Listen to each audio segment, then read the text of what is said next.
It's Mocha enjoying her treat from the market. Yummy, isn't it? Okay. So, let me see if I can turn this around. There's gotta be some way I can turn this around. I'm gonna try this way. Yeah. I should have a film crew with me, not only because I'm not good with these devices, but just because, well, I would like to just have somebody filming while I'm standing there talking, saying what I see. I don't even know where I'm supposed to look. I think it's here. So, Mocha and I went for our market walk, one of our last few that we're going for, but today I didn't have the camera out to film her because, well, you know, they started off with the unholy rituals to bring in more, I guess people call evil. It's the opposite of life, E-V-I-L-L-I-V-E. But just, you know, unnatural stuff that's, like, harmful, let's just say. Yeah. And so, well, I just want to make a reference to a movie review I did, or maybe I didn't do. If I did, it would be in the movie review playlist. If I didn't, then you can watch it yourself and see a little bit of what's called soft disclosure about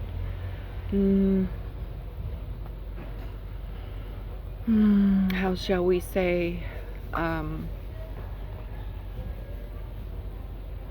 a grid that is unnatural, a web of connection that is unnatural and deleterious in nature.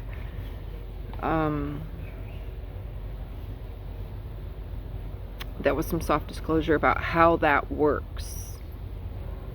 Once you can incorporate, let's just say, I would refer back to a playlist that was erased. Might be one or two videos still up there, but the really important ones were taken down. It was the, I'm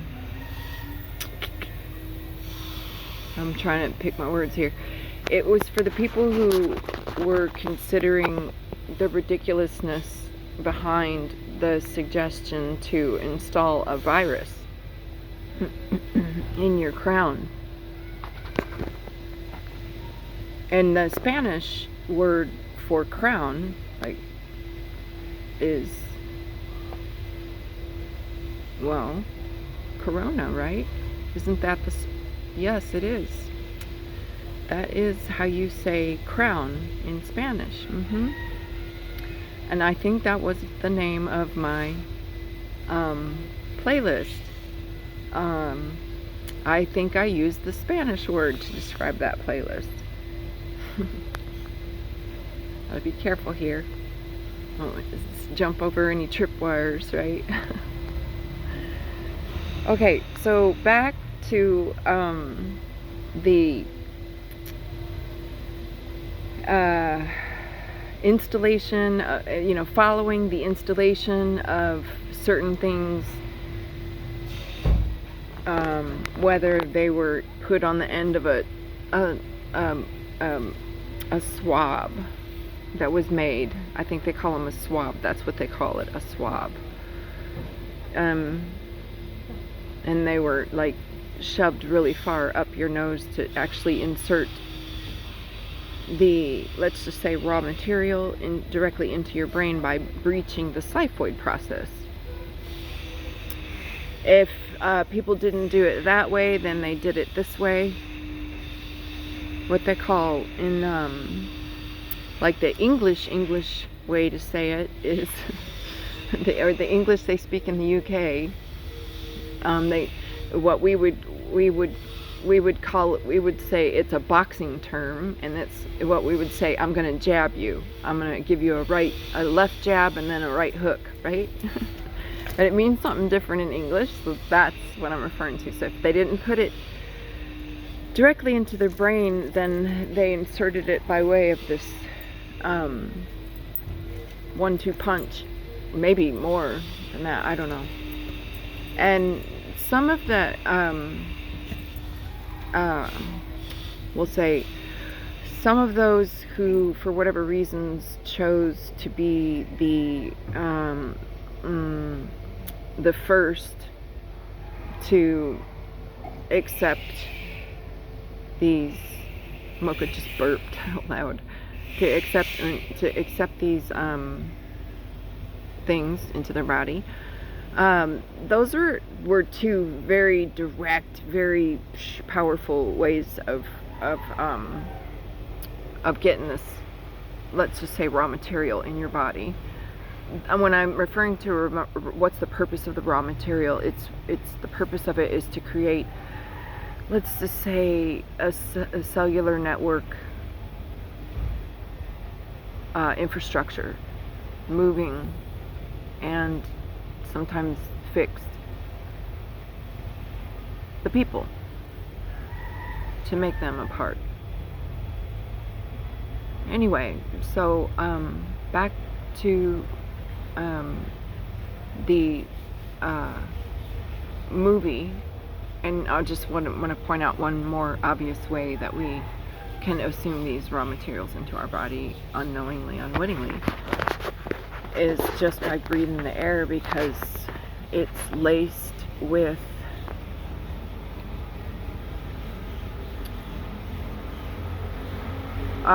if you're familiar with the chart of the elements that we were taught in, I was taught in the 7th grade science class, there's two things that primarily make up what's in the air, and it's the people call it,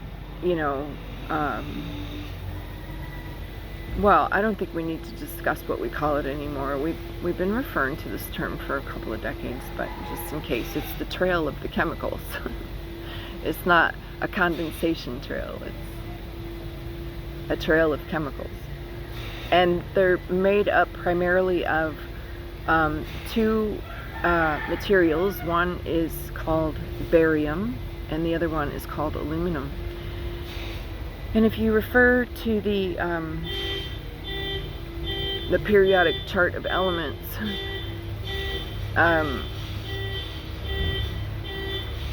you'll find the symbols for these two are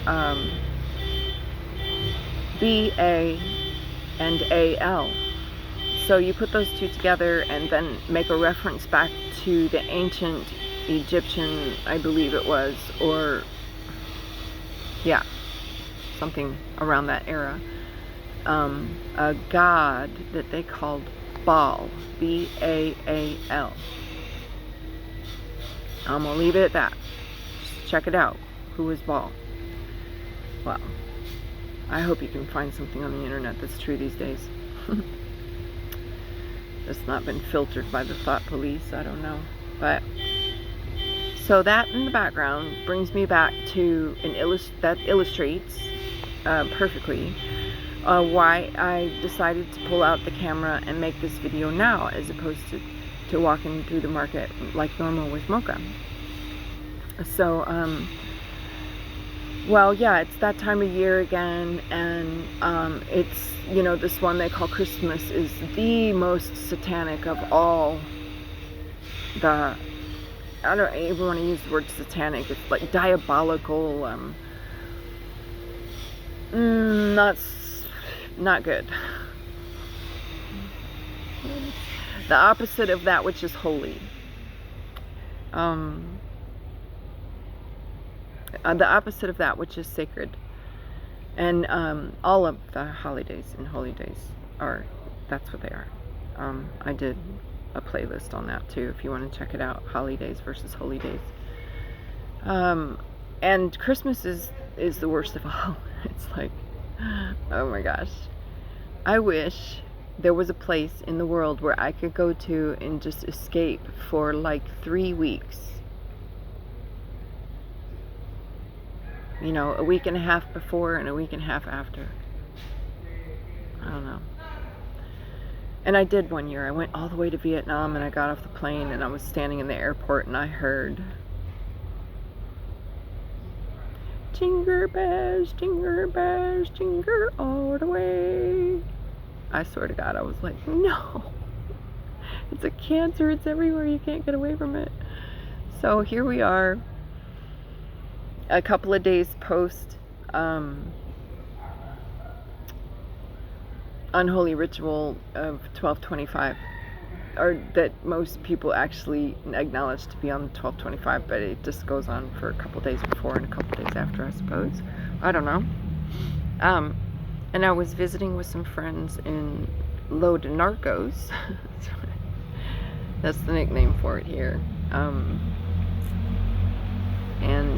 You know, they were telling me how sick that they had been, and they couldn't figure out why, and they have like lots of problems with parasites in their bodies and lots of GI disorders kind of thing, and just feeling really horrible, like their immune system's been really whacked out. I was like, well, and anymore I just keep my mouth shut. I will just talk about it on here. I might try to drop something here and there to the general public when I'm having an interaction with them, but basically, yeah, because of course you're gonna get sick. You just opened yourself up to untold numbers of parasites in the unseen world. Walking around saying to be like stupid happy to sacrifice your Christ consciousness, and of course you're gonna, if you're gonna participate in rituals like that, what would you expect? Well, anyhow, so there we are, walking through the market. And before then, that's what it was. I was coming into town, and I'm just gonna say it was like the movie, the movie called Cell. Check that out if you haven't seen it, or look at the movie review I might have done on my playlist here. But it's down to now where the infrastructure is in place, and the signals are being repeated more, like they're bouncing off of each one of the people's bodies now. They don't just have to bounce off towers and receivers and routers and stuff. And so it takes an already dissonant frequency and it amplifies it, and it just turns the place into chaos. Now, an example of this was driving into town, and like well, I don't know how to describe it other than to say a complete loss of prefrontal lobe activity, like loss of cognition, loss of depth perception, loss of basic ability to, I don't know,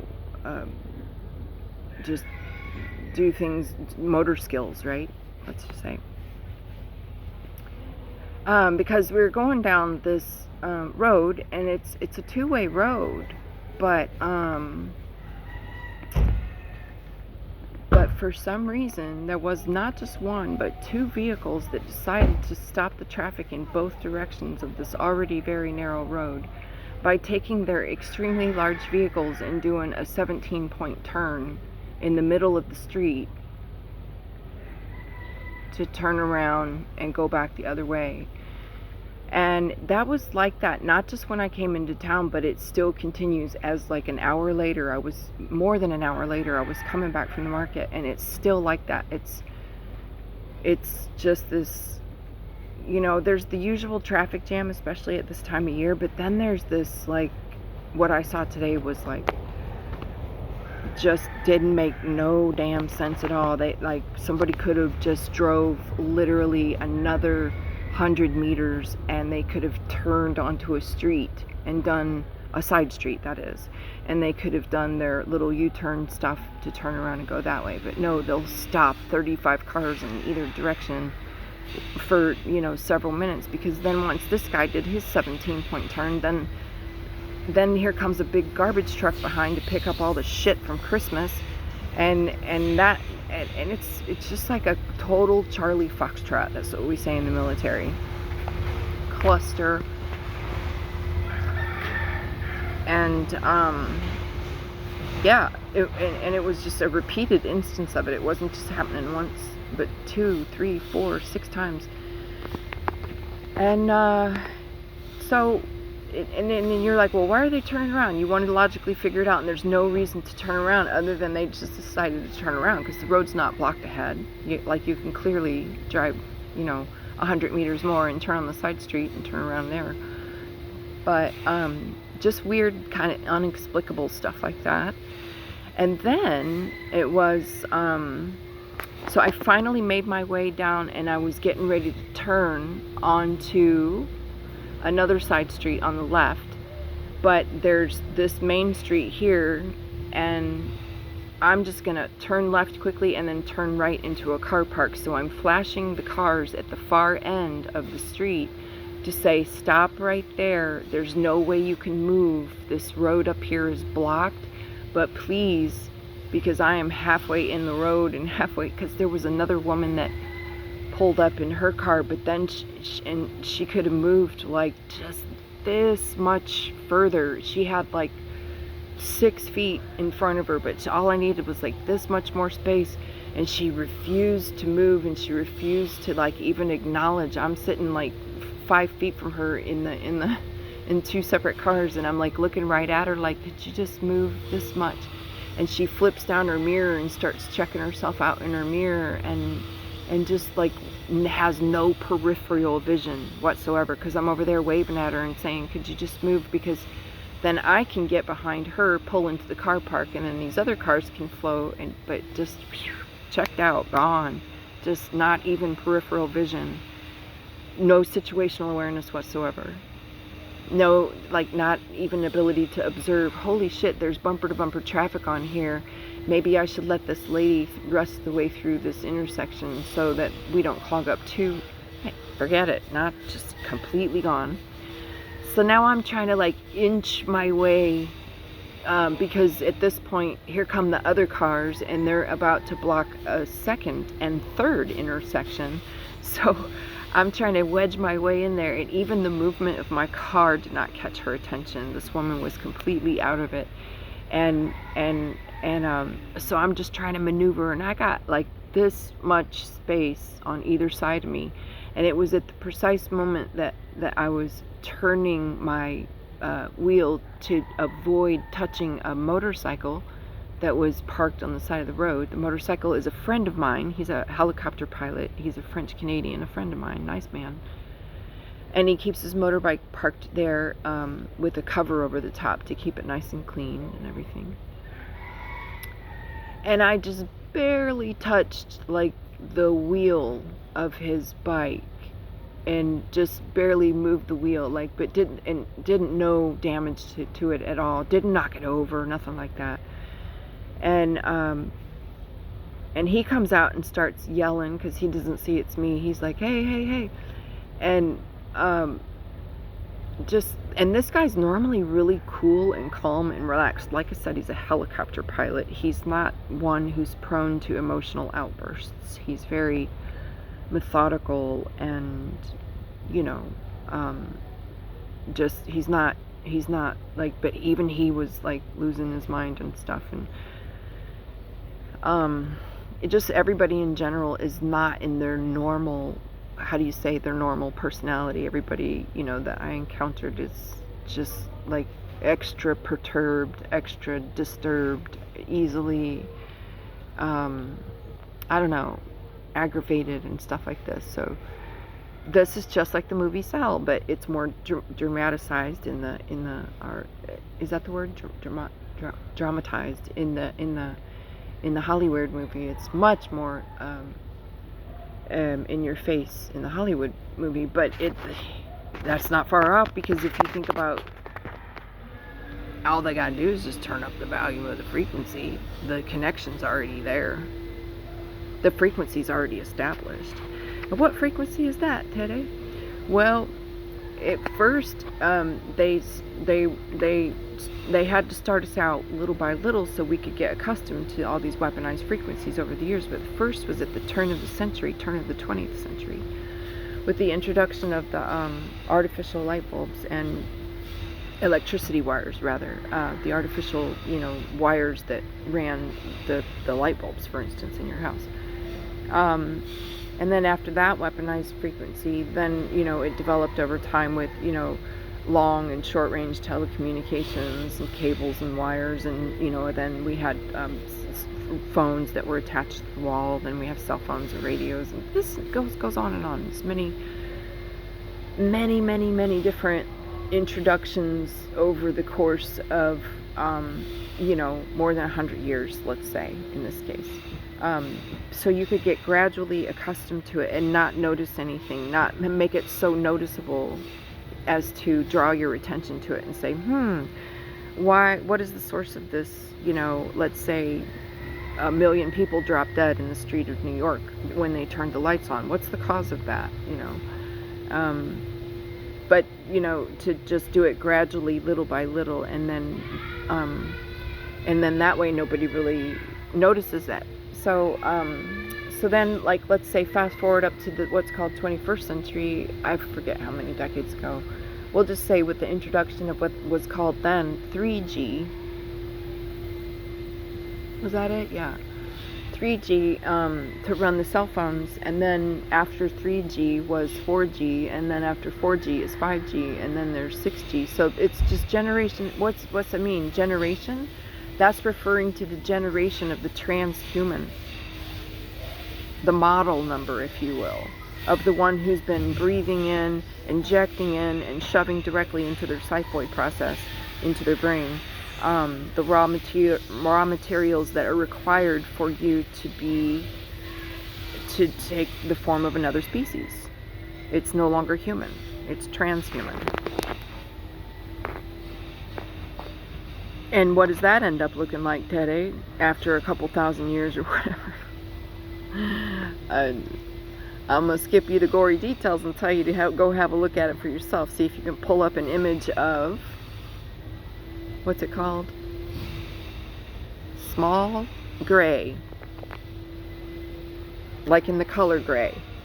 Small gray. That's the name of the so-called alien.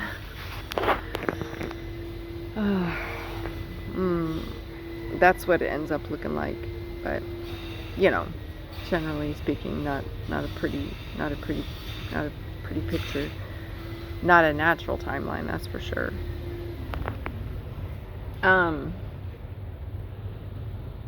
So, but here we are, I'm encountering this in the market, because like even before the market, like I said, there was the little bump on the motorcycle wheel and the guy lost his mind, and I was like, bro, take it easy. Is everything okay? Is anything hurt? Is your bike, did your bike get any scratches on the tire? Anything, any problem? Okay. Then, and he was just inconsolable. And like, for sure, like, let me just say, if I had to do a psych exam on this guy before he could fly, I would say he's not fit for flight. I would not pass his flight exam. No, I sure wouldn't. Not in that state. But anyhow, it's not just him. You see, it's like everybody. And then I went to see my friend in Erica at the beach, and she was a completely just like literally a totally different person. Normally she's real chillax and we can talk, but it's just too much. It's too much. People is bringing all their dirty consciousness from all the different places all over the world at the core and the country. Most of the tourists now these days, it's like a 50-50 mix, because the flights are being grounded and the economies are being destroyed up north pretty hard. But anyhow, it's like all these consciousness from all these different, places in the world, and they've already got their, what you call 5G, 6G, 7G. Who knows what they got? I know right here in this small, quaint little fishing town, we've had 5G for at least 3 years. And that explains what I've been witnessing over the course of the last 3 years. Like, my friends, I don't recognize them anymore. They're in many cases, I have actually seen them act just like one of the characters in the zombie movie, like ferociously attacking and just losing their shit so bad in the middle of the street and yelling and screaming. And it's like, that's not the person that I thought I knew, when I met them 5 years ago. They were cool, calm, relaxed, lighthearted, well-humored, easy to laugh, very slow to anger. And anyway, that's what all these weaponized people. But hey, at least we have our Netflix and our streaming, or whatever the hell we're doing with these devices. This secret, that's what it is. It's a secret. If the general public knew about this, I put this in Walks with Mocha, or I could put this in the playlist called I Could Tell You But I Have to Kill You.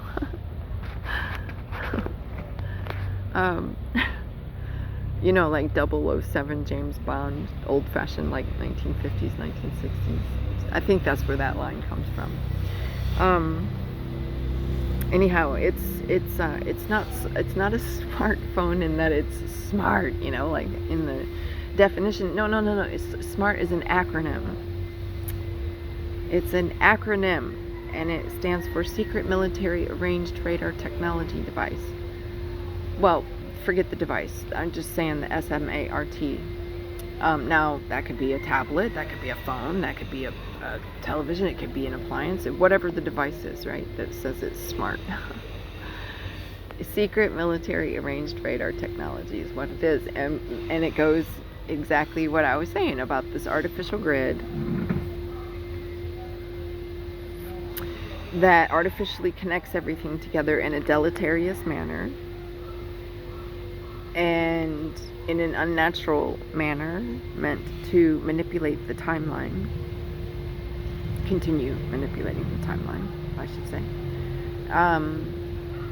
and can try to continue to do that when you don't have the Great Mother's permission. Good luck with that. But they still try some of the, because the time for them to escape is over, and they know they're doomed anyway, so they're just gonna like fight it out until the last minute. But they're here is what I'm saying. And then don't forget how CERN ripped all them holes in the fabric of the universe and let in all kinds of things that normally shouldn't be here. So then when we double down on this chaos by then participating in the rituals that make us more vulnerable, and then triple down on it by my phone's making a noise. Triple down on it by interfacing as much as we do with these artificial intelligence devices. So it's I'm just gonna say it this way. If it's what you choose, and then there can't be no, I don't want to say, how do you say it? You can't, like, you've chose it. You can't go back and unchoose it. You can't say, well, I didn't have the fully informed consent to make an intelligent decision. That's not how free will works. If you want to know how free will works, if you want to know how natural law works, I'll refer you to the great works of a holistically intelligent and intellectual giant of our time named Mark Passio. His message is very direct, though. It's not for the faint of heart. It's not for those who get their feelings hurt. But it is the truth. So it doesn't matter if you understand the consequences. I mean, It doesn't matter if at the time the consequence occurs that you can say, oh well, I just thought it was okay to use all these devices and all these increasing apps and streaming and this and that and the other to in more and more and more of it. I thought it was just for my entertainment. And I thought that, you know, that's what we're here to do, is just to be entertained 24/7 and to lead a hedonistic lifestyle and not do what we came here to do, and that kind of stuff. It don't matter. It don't matter if you understand that or not. You still made that choice. You still made that choice. So for that, the results of that choice is just, well, you know, it's just another 1,000 years in the underworld is all. It's, you know, it's another 2 cycles of 500 years on a linear timeline. Sorry, you know, the linear timeline, as opposed to the real timeline. Anyway, if you want to just say from that perspective, so you can understand it, so you can organize it and understand what it means when I say 2 more cycles, is that we go for 2 more cycles, 2 of the 4 cycles, you know, to the circle and then the cross in the middle and the 4 parts of that geometry, if you will.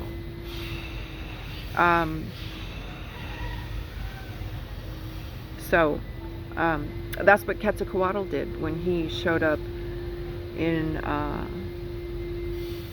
he showed up between the end of the first and the beginning of the second cycle, I believe it was, or I could be wrong. Yes.